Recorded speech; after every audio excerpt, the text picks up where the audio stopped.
Les gars, mais je transpire en fait. Mais ça va être dégueulasse.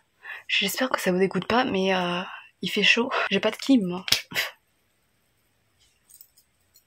Tant pis. Hey, alors j'ai super chaud déjà, du coup si je deviens rouge, c'est normal, enfin voilà, on connaît tout ça en ce moment. J'ai un ventilo mais j'ai peur de l'allumer et que ça fasse trop de bruit, déjà que le son doit être complètement merdique, du coup bon je vais me sacrifier. Mais bon, je suis quand même très contente à l'idée de tourner cette vidéo. J'hésite un peu de tourner en ce moment parce que je suis un peu occupée, mais bon je m'étais dit bon vas-y tourne là, comme ça sera fait, parce que c'est un sujet qui me tient à cœur. On va parler, de quoi on va parler? On va parler des relations familiales entre les personnages dans les romans, des relations familiales qui m'ont particulièrement touchée, qui m'ont même particulièrement bouleversée. Je prévois de faire plusieurs genres de ces vidéos là à propos de personnages de romans parce que en fait je suis quelqu'un qui marche beaucoup à l'attachement envers les personnages, ce qui veut dire que quand je lis un roman, l'univers a beau être super riche, l'intrigue hyper passionnante, si j'ai pas d'attachement au personnage, ça peut être une déception, tu vois. Alors que si par exemple je suis des personnages que j'adore, même si l'histoire vraiment c'est vraiment pas original, c'est cliché, je vais quand même passer un très bon moment, tu vois. Du coup vraiment les personnages c'est le point clé de mon appréciation en général.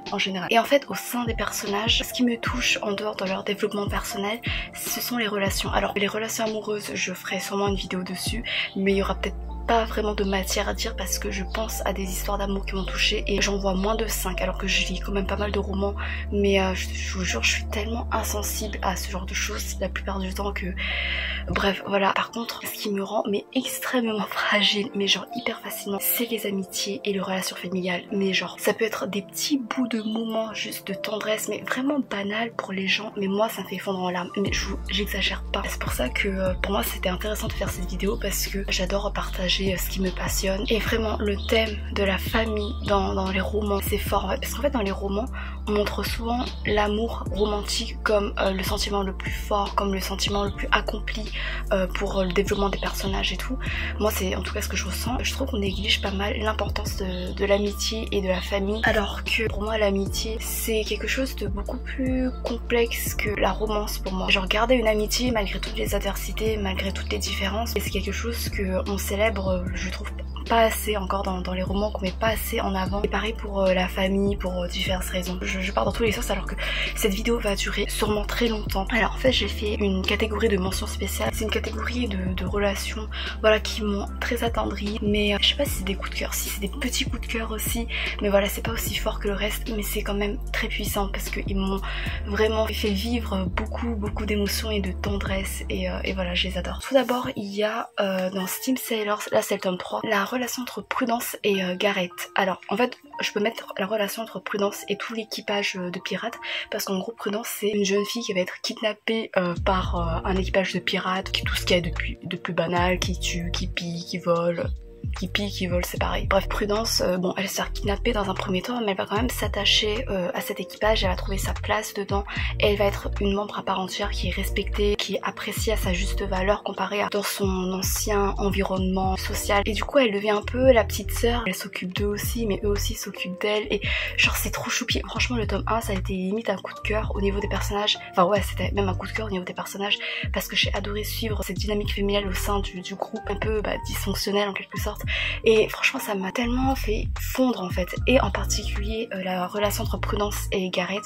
Gareth c'est je ne sais plus, c'est l'astronome et le chef timonier. Gareth c'est un homme qui possède une extrême patience, une extrême douceur. Franchement il dégage quelque chose de tellement chaleureux, et en fait pour moi c'est vraiment le grand frère attitré de Prudence parce qu'il se soucie d'elle, il s'occupe d'elle. Parfois c'est des petites scènes vraiment minime et vraiment banal, mais en fait je sais pas, la façon dont il se soucie de Prudence ça m'attendrit, mais un truc de dingue en fait. Et Prudence aussi elle s'occupe beaucoup de Gareth quand il se blesse et tout, parce que Gareth il frôle la mort plusieurs fois et du coup le chagrin frôle mon cœur plusieurs fois. Tu sens à quel point ils s'aiment en fait, c'est vraiment une relation tellement fraternelle et même peut-être paternelle. Toute la dynamique familiale dedans c'est très chaleureux à voir. Ensuite on a dans les archives de Rochard. Alors en fait les archives de Rochard il y a énormément de qualité dans l'univers, l'action etc, mais au niveau des personnages ce qui me touchait aussi et ce qui faisait pourquoi j'avais limite un coup de cœur à chaque tome, c'est les relations entre les personnages, en particulier deux. On a la première relation qui est une relation dans le passé, parce que voilà, c'est plus dans le présent, parce qu'il y en a un qui est mort, on sait dès le début et on regarde comment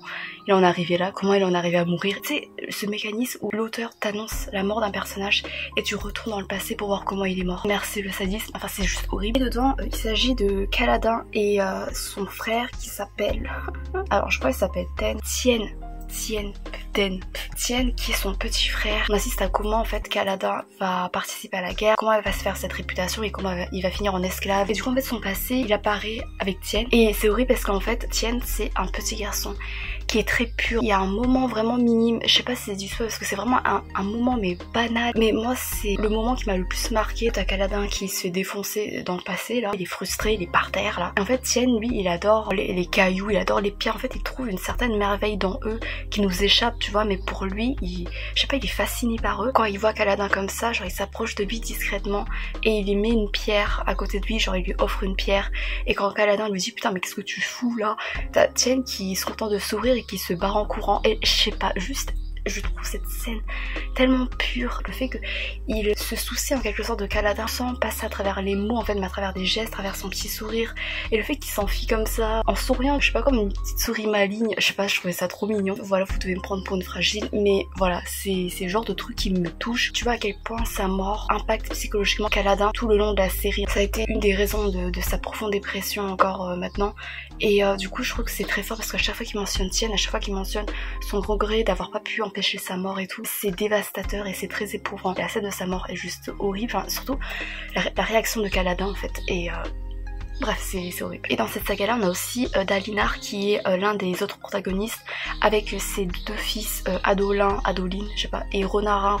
Dalinar, tu sais, c'est un peu le guerrier qui semble brut, qui semble un peu bourru et tout, mais en fait, il possède une tendresse à l'égard de ses fils inattendue qui m'a fait fondre, et notamment dans les derniers tomes que j'ai lus, c'est-à-dire Justicière. Dans ce tome-là, t'as Ronarin qui est l'un de ses fils, qui lui, il est pas trop guerrier, tu vois, il essaie de trouver sa place et tout. Et Dalinar, lui c'est un guerrier, c'est un combattant très connu et tout, et du coup il aurait pu, tu sais, mettre la pression un peu sur son fils en mode ouais tu devrais me faire honneur, t'as ça dans le sang et tout, mais non, tu sens qu'en fait il essaye d'aider Ronarin à trouver sa place par lui-même, et même si c'est en faisant des tâches qui semblent ingrates, c'est pas ingrat mais c'est ingrat au niveau de la hiérarchie selon les gens, il le laisse faire, tu vois. Et il y a une scène, je vais pas spoiler c'est quoi, mais il y a une scène où Ronarin il assiste à un événement qui est normalement pas pour lui et qui aurait pu porter un peu atteinte à sa virilité en quelque sorte, vraiment entre de gros guillemets, mais t'as Dalinar qui le soutient en fait pour l'aider à faire fi du regard des autres, du jugement des autres, et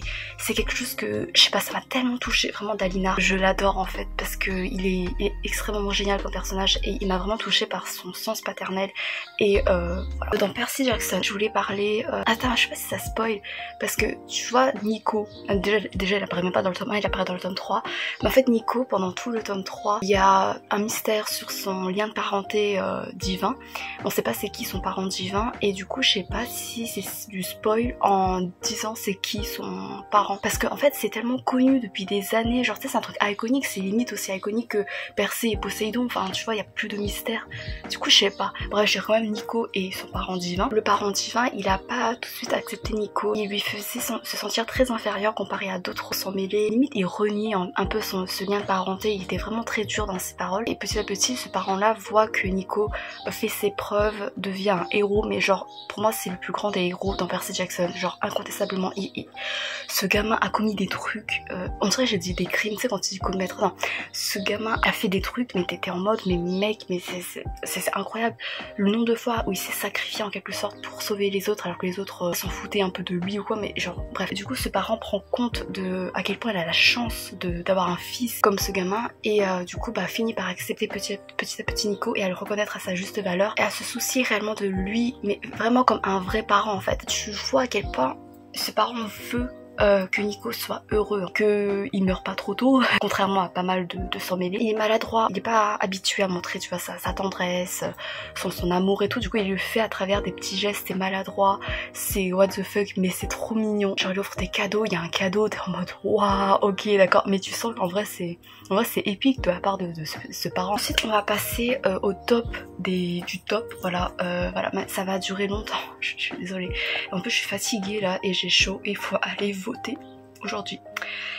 J'ai dû fermer la fenêtre parce qu'il y avait trop de bruit. Du coup là, sans le ventilo, sans la fenêtre, je suis en train de mourir. On va passer dans le top des relations familiales. Alors comme vous l'avez vu, quand je parle de relations familiales, je me cantonne pas aux relations liées biologiquement. Alors j'ai pris 6 relations familiales. Je les ai en quelque sorte classé du moins bon au plus bon en quelque sorte, même si c'est vraiment branlant, j'ai vraiment fait ça en 3 secondes, voilà, j'ai pas trop réfléchi, mais sachez que toutes ces relations là m'ont pulvérisé, en particulier du coup les 2 dernières, parce que là ça m'a tellement pulvérisé que je n'existe plus, c'est tout, voilà. En 6ème position, j'ai mis la saga du Tearling avec là le tome 1 Reine de sang de Erika Johansson. Dans cette saga là, ce que j'ai adoré, c'est que la relation principale qu'on suit, c'est pas une relation d'amour en fait. En fait l'amour dedans c'est même assez compliqué et même assez original et audacieuse concernant notamment l'évolution de l'héroïne. C'est très inspirant, c'est original, c'est inattendu, du coup j'adore. Mais bref, on n'en est pas là. Et la relation principale dedans, c'est entre l'héroïne Kelsey et son garde du corps attitré Massu ou Lazarus, on l'appelle aussi Massu, qui sont très différents l'un de l'autre, tu vois. Genre Massu, c'est vraiment le garde du corps bourru, qui est très taciturne, très réservé, très grincheux, enfin tu sais, il est dur, il n'hésite pas à commettre des trucs et tout, enfin bref, c'est... Après, Kelsey aussi, elle a une évolution comme ça par la suite, mais bref, voilà. Je dis pas Kelsey, elle est plus posée, elle se base surtout sur son intellect en fait pour se défendre, pour accéder à son rang de reine, pour acquérir sa légitimité aux yeux des autres. Je trouve qu'ils se complètent pas mal. Kelsey, elle apporte quelque chose à Massu dans son monde de brute en quelque sorte, et Massu l'aide à gagner en maturité, à prendre du recul dans son rôle de reine, dans ses décisions, etc. Et tu sens à quel point en fait les conseils de Massu ont de l'importance pour Kelsey et l'aide vraiment dans ses choix. En fait Massu, tu vois que voilà, il montre son affection en quelque sorte à travers Kelsey de façon très subtile, tu vois. Parfois on dirait pas qu'il montre, mais moi je sens, je le sais qu'il le montre parce que c'est beau. Massu aussi, il déteste les livres, il comprend pas l'utilité de ça et tout, alors que Kelsey, elle adore. Le rapport de Massu avec les livres évolue un peu plus et tu sens que c'est sous l'influence un peu de Kelsey. Et vraiment, c'est un petit détail très secondaire, mais il y a des scènes par rapport à ça qui m'ont énormément touchée, notamment dans le tome 3, la fin de la trilogie. C'est l'une des pires fins que j'ai pu lire. Pas pire en mode ouais ça m'a bouleversé, mais je veux dire pire dans le sens négatif en fait, parce que je suis pas du tout d'accord. Vraiment, j'aime bien les fins tristes, tu vois. Mais ça, ce genre de fin là, non, vous pouvez pas deviner c'est quoi, vous pouvez pas deviner. J'avais un crush pour Massu aussi, bref. Ensuite je vais parler d'une relation beaucoup plus récente parce que j'ai parlé dans mon dernier update lecture. Il s'agit de Mora et d'Arundel dans Kalam. Ils ont une relation assez compliquée que je vous laisse découvrir avec la duologie parce que ça vaut vraiment le coup. Je vous rappelle, au début je pensais que Mora et d'Arundel ils avaient une relation amoureuse parce que Mora elle était obsédée par lui et comme on savait pas trop, on n'avait pas trop de repères sur leur relation, j'étais en mode ok d'accord, mais en fait du coup tu retournes dans le passé et tu vois que leur relation elle se rapproche plus du familial. Après c'est aussi amical, c'est même plus amical que familial, mais je considère comme familial parce que Mora en fait elle cherche cet amour paternel en Arundel et ça m'a bouleversée parce que en fait tu sens à chaque fois comment elle cherche son approbation, son attention, sa tendresse à chaque fois qu'il fait des choses pour d'autres filles qui pourraient être sa fille, tu vois. Elle est jalouse, comment j'explique, on dirait que c'est toxique et tout. C'est plus compliqué que ça parce que je comprends en fait pourquoi elle ressent ça vu les circonstances. Mais d'Arundel c'est compliqué parce que lui c'est quelqu'un de très renfermé, qui s'ouvre jamais, qui a été traumatisé, qui est très dépressif. Du coup il est très renfermé sur lui-même. Les moments où il fait attention à Mora, qui se soucie d'elle, c'est assez minime, c'est assez subtil et c'est d'autant plus bouleversant en fait parce que c'est d'autant plus marquant et important pour nous et pour Mora aussi. Et puis aussi un peu du angsty, il s'éloigne au lieu de se rapprocher parce qu'il y a quand même pas mal de conflits psychologiques en quelque sorte ou de malentendus ou de quiproquos. Ça m'a impacté, ça m'a pris au trip en fait parce que j'étais avec eux, je voulais les voir se rapprocher, je voulais que Arundel montre enfin cet amour, cette affection, cette attention paternelle envers Mora parce que voilà elle le mérite et c'était beau. Et aussi Mora elle s'occupe aussi de Arundel. Aussi la fin de la duologie, de la relation entre les deux, elle est waouh, elle est époustouflante pour moi, elle est parfaite, c'est une fin chef-d'œuvresque pour moi. C'est rare en fait que je sois vraiment bouleversée de satisfaction pour une fin, ça rend la relation encore plus belle et encore plus unie. Ah c'était beau, moi. Ensuite on a Jacobi que j'ai ici, j'ai les 4 tomes mais il est trop haut, du coup j'ai la flemme de le prendre. C'est la relation entre Jacobi et Abby. Alors Jacobi c'est l'inspecteur, Abby c'est sa suppléante. Tu sais, c'est un peu comme Sherlock Holmes et Watson, c'est ça? Oh, je suis trop nulle, je suis désolée, mais tu sais, le mec qui l'accompagne. Bref, Abby, c'est une fille qui essaie de se faire une place dans un monde entièrement patriarcal où les femmes, voilà, c'est mieux qu'elles se marient, qu'elles restent à la maison, qu'elles apprennent à coudre, voilà. Et Abby, elle veut partir à l'aventure, elle veut forger sa propre histoire, son propre destin en étant une femme indépendante. Jacobi, lui, c'est un inspecteur de paranormal et lui, il va l'aider dans cette quête-là sans pour autant empiéter sur les choix que Abby devrait faire. Parce que Abby, en fait, elle assiste Jacobi dans ses enquêtes. Jacobi, lui, il va pas l'obliger à l'assister parce qu'il sait que c'est hyper dangereux et tout, mais il va pas non plus l'empêcher de le suivre, et si elle le suit, en fait il va lui prodiguer des conseils et c'est à elle de vouloir les appliquer ou pas. Il va rien imposer, en fait il lui laisse vraiment une grande liberté d'action et de choix. C'est vraiment rafraîchissant, il l'aide à gagner en maturité, mais tu sens que c'est vraiment Abby l'héroïne de sa propre histoire. Jacobi c'est un soutien moral, c'est un soutien, c'est un mentor en fait, et c'est ça qui est génial. Et aussi ce que j'adore, c'est que Abby, elle adopte très naturellement et très rapidement le ton premier degré sarcastique, hyper hilarant de Jacobi, et ils forment un duo, mais d'enfer, ils forment un duo, mais ils m'ont fait tellement mourir de rire, mais des tonnes de fois, ils sont absolument géniaux. Ce qui est cool, c'est que Abby apporte aussi une présence très importante pour Jacobi, parce qu'en fait Jacobi, c'est l'un des rares seuls à être sensible au monde paranormal, à voir les choses paranormales, et du coup les autres qui sont insensibles à ça le voient comme un fou, le rejettent, l'isolent, en quelque sorte le marginalisent. Abby non plus, tu vois, elle voit pas les choses paranormales, mais elle va quand même suivre Jacobi, et du coup ça compte beaucoup pour Jacobi que quelqu'un, malgré tous les dangers qu'ils ont vécu ensemble, toutes les fois où elle a fait mourir, moi j'en ressortirais mais traumatisée personnellement, tu vois, je suivrais même plus Jacobi, mais Abby le suit quand même, et j'imagine même pas à quel point ça compte pour Jacobi, à quel point ça compte que Abby croit encore en lui et le suit et vit avec lui. Enfin bref, je trouve que c'est beau, et tu sens au fil des tomes que Jacobi il s'ouvre de plus en plus sur son passé, sa vulnérabilité, ses incertitudes, sa solitude, et tu sens à quel point il est mélancolique par rapport à ça, et du coup tu devines à quel point la présence de Abby, sa confiance envers lui, touche profondément Jacobi, et c'est très émouvant je trouve. Il y a vraiment un truc quand tu sais, tu découvres un personnage d'abord de façon comique et petit à petit tu découvres de façon plus touchante. Je trouve que c'est un truc tellement bouleversant et tellement attendrissant, et ça fait ça avec Jacobi. En fait quand Jacobi il s'ouvre à Abby, Abby aussi elle arrive à lui dire des paroles qui sont très rassurantes, qui sont très sages, très matures, et qui arrivent à l'aider à prendre du recul, et c'est fort parce qu'ils s'entraident, et c'est beau, et c'est beau vraiment, genre c'est beau. Et puis aussi dans le tome 4 par exemple, t'as l'impression que Abby elle a une raison de s'éloigner un peu plus de Jacobi pour une certaine raison, et en fait tu sens que Jacobi il est un peu jaloux, tu sais, il est un peu blessé, il est assez réticent à la voir s'éloigner, même si elle se dit vous grandissez, c'est normal. En fait c'est comme un père qui voit carrément sa fille s'éloigner de lui pour une certaine raison qui est commune à pas mal de monde, et du coup c'est trop mignon parce que tu sens vraiment encore plus les vibes paternelles, les vibes familiales entre eux, et c'est trop beau vraiment, je les adore, ils sont magnifiques, et je sais pas, ils sont drôles, ils sont touchants, ils m'ont fait passer par tellement d'émotions, et c'est pour ça que j'ai adoré la saga, parce que c'était cette relation là qui était, c'était la relation principale, et c'était merveilleusement bien développé, c'était hyper cool, et voilà. Je voulais mentionner la duologie La Ville sans vent d'Éléonore de Villepoix, avec la relation principale qui est une relation de maître à disciple avec Lastianax, on l'appelle Lasti, et Arca. Alors Lasti c'est un jeune maître d'une vingtaine d'années, de base il voulait pas de disciple, du coup il est assez grincheux, assez bourru, on dirait il fait pas d'efforts et tout, mais petit à petit il va s'attacher à sa disciple qui est Arca, qui est une jeune fille d'une douzaine d'années, qui est une immigrante en quelque sorte dans cette ville là. Ils sont très différents parce que Lasti il est aussi assez un peu condescendant, je crois dans mes souvenirs, un peu arrogant, et Arca c'est une jeune fille lumineuse qui mine de rien, même malgré son jeune âge, elle a quand même vécu pas mal de tragédies, ça participe en quelque sorte à sa maturité, elle arrive à prendre du recul sur certaines choses, à être optimiste et à relativiser et à se contenter de plaisirs simples. Et alors ça fait longtemps que j'ai lu aussi, du coup je regarde plus de souvenirs, mais je m'en rappelle déjà, ils m'ont tellement attendri. Ah oui voilà, parce qu'en fait Arca, son rêve c'est d'avoir une famille en fait, parce qu'elle a perdu ses autres familles en quelque sorte, Et du coup quand elle est sous la tutelle de Lassie, bah elle cherche un peu son approbation comme celui d'un grand frère. Lassie petit à petit va vraiment s'ouvrir un peu à Arca et c'est beau et c'est magnifique parce que c'est fait tout en subtilité et tout en délicatesse et c'est beau. Et aussi il y a des moments où ils vont devoir se séparer, ils s'éloignent, après se rapprochent, après ils s'éloignent, enfin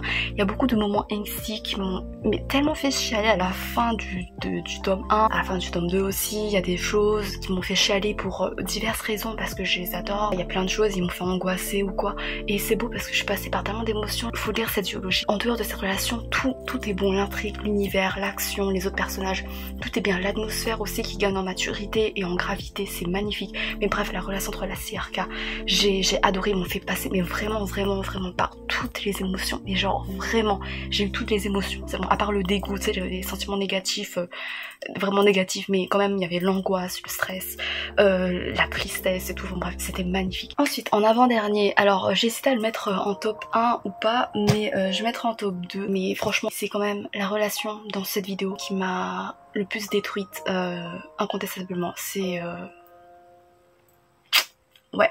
Il s'agit dans Une vie comme les autres, la relation entre Jude et Harold. J'ai fait une vidéo entière sur le livre, du coup voilà, je vous invite à regarder parce que c'est le livre le plus triste que j'ai lu. Jude, c'est le héros de ce roman et c'est un jeune homme traumatisé dès son plus jeune âge qui a vécu toutes les merdes possibles, mais genre vraiment toutes les merdes possibles, vraiment. Il a un rapport très difficile au monde, à son entourage, il est très renfermé sur lui-même, il a du mal à se confier, à s'ouvrir parce qu'il culpabilise quand il dérange ne serait-ce qu'un peu les autres, même si ça dérange pas les autres, en fait les autres n'attendent que qu'il s'ouvre et tout, mais en fait il a peur que s'il s'ouvre, s'il dévoile son passé, ce qu'il a subi, bah, les autres soient dégoûtés de lui, et tout le long il va pas s'ouvrir aux autres, notamment avec Harold qui est en quelque sorte son père adoptif, et c'est dur en fait parce que tu sens que Harold c'est un homme qui veut être là pour Jude, qui veut l'aider, qui va l'accepter comme il est, mais t'as Jude en fait par le passé, il a eu une relation très compliquée et très traumatisante avec plusieurs adultes qui ont abusé de lui sous toutes les formes, et du coup tu sais, il adore Harold, mais il y a quand même cette pointe d'incertitude en mode qu'est-ce qu'il va me faire, est-ce que lui aussi va me trahir, et c'est horrible en fait qu'il ressente ça, même si c'est assez secondaire, mais c'est quand même présent, et à chaque fois qu'il mentionnait ça j'étais non mais arrête Jude, en même temps ça me mettait le doute, et c'est horrible de douter de Harold parce que c'est l'un des êtres les plus gentils au monde, mais il y a cette tendresse qui se développe entre eux, c'est bouleversant, c'est magnifique, c'est amer, c'est tendre, c'est délicat, c'est... J'ai pas les mots, j'ai juste des larmes. J'ai envie de pleurer parce que je pense à la fin, et la fin elle est incroyable. Ma scène préférée de tout le roman qui fait genre 1100 pages, c'est une scène entre eux deux. C'était dévastateur, c'était libérateur, c'était poignant, c'était... Oh. Bref. Et enfin on va finir sur une note beaucoup plus heureuse, vraiment beaucoup plus joyeuse. Il s'agit dans Nevermore, la relation entre Morrigan et Jupiter. Et Jacques aussi. C'est en quelque sorte, c'est quoi déjà, le neveu de Jupiter, et du coup c'est un peu le cousin, frère adoptif de Morrigan. J'espère qu'ils vont pas finir en couple plus tard. J'espère que c'est pas eux la relation amoureuse de Morrigan. Parce que, ouais bref, Morrigan c'est une petite fille qui a été abusée psychologiquement par sa famille, qui a été marginalisée parce qu'en fait elle a une malédiction en quelque sorte qui fait qu'elle va mourir quand elle a 11 ans. Et du coup bah t'as sa famille qui s'en fout complètement d'elle. Arrive Jupiter qui l'adopte. Voilà, en fait c'est un mentor, mais elle va vivre avec lui, elle lui confie tout, il la rassure, il prend soin d'elle, il se soucie d'elle, mais vraiment comme un père. C'est un père, c'est le père dont rêvait Morrigan, c'est le père que mérite Morrigan. Il faut découvrir, il faut lire cette saga là parce que c'est une dose de fraîcheur, mais c'est hyper intense, vraiment ça te rend heureux. Et la relation entre Jupiter et Morrigan est juste mais absolument magnifique. Ça a l'air simple mais c'est tellement doudou et c'est tellement pas prise de tête, mais j'espère que plus tard ça va être prise de tête parce que Morrigan d'ailleurs c'est une héroïne assez grise sur certains points, ce qui est super cool, et du coup j'imagine que plus tard c'est un peu entré en conflit avec ce que Jupiter veut pour Morrigan, et du coup il va y avoir des petites disputes parce que Morrigan elle va devenir une adolescente, elle va grandir et du coup elle va peut-être faire sa crise d'adolescence. Du coup Jupiter lui c'est un peu le papa protecteur qui veut un peu que sa fille reste sa fille et tout, et du coup j'espère qu'il y a des petits conflits comme ça rendra leur relation encore plus forte et authentique pour moi, même si je sais que je vais pleurer, mais du moment que ça se finit bien, du moment que voilà après voilà elles se retrouvent. En fait j'ai peur aussi que Jupiter meure parce qu'à chaque fois dans ce genre de roman les mentors ils meurent à chaque fois, genre c'est quasiment obligé tu vois. Du coup j'espère vraiment qu'il va pas mourir parce qu'il doit vieillir pour voir Morrigan être grande, et comme ça c'est à Morrigan de s'occuper de lui. Mais Jupiter, il est absolument génial en fait, parce que en fait il a beaucoup d'obligations, c'est quelqu'un de très important à Nevermore, mais il prend toujours le temps d'essayer de l'écouter, d'essayer d'être là pour elle, et il fait tellement d'efforts et c'est tellement beau, et à quel point tu sais, il s'inquiète pour elle, c'est tellement mignon. Et bref voilà, et Morrigan adore Jupiter aussi, enfin il y a des moments en fait, ce que j'adore c'est que Morrigan, elle a du mal un peu à montrer son amour pour les autres, du coup elle fait des petits gestes, elle est un peu maladroite, et je trouve ça trop mignon, je trouve. Et aussi t'as des fois où Jupiter il est tellement fier de Morrigan qu'il a des larmes aux yeux, alors qu'avant Morrigan tout le monde s'en foutait d'elle, genre elle pouvait accomplir des trucs, on s'en foutait et tout, et au contraire en fait tout ce qui arrivait de mal autour d'elle, et on disait que c'était sa faute, genre alors que c'était trop rien à voir. Et là t'as Jupiter, il déborde de fierté pour Morrigan, il est fier de l'avoir comme sa fille adoptive, mais vraiment lisez, et bref. J'espère que ça n'a pas été trop long, si c'était pas ennuyeux ou quoi, j'espère que ça vous a donné envie de découvrir ces relations, parce que c'est des relations qui me tiennent très à cœur. Si vous avez des conseils de relations familiales à découvrir, bah franchement je suis hyper intéressée, genre vraiment hésitez surtout pas, parce que c'est pour ça que je lis, surtout c'est pour les relations familiales, amicales, les développements de personnages en tant qu'individu. Pour moi c'est tellement rare en fait de voir des relations familiales aussi bien mises en avant et qui sont pas éclipsées par des histoires d'amour. Jupiter, Morrigan, voilà, gardez ça en tête, voilà. Et Jude Herold, si vous êtes prêts à pleurer parce que c'est atrocement douloureux, mais c'est très attendrissant, mais c'est atrocement douloureux. C'est aussi La Ville sans vent, parce que c'est c'est un chef d'œuvre. Et Graines de cendre aussi, même si l'histoire elle devient de plus en plus chelou, mais c'est génial. Et Percy Jackson, surtout pour Nico, mais non, et les Archives de Rochard aussi, bref. Et Calam, parfait pour l'été. Merci beaucoup d'avoir regardé, et à bientôt, peut-être.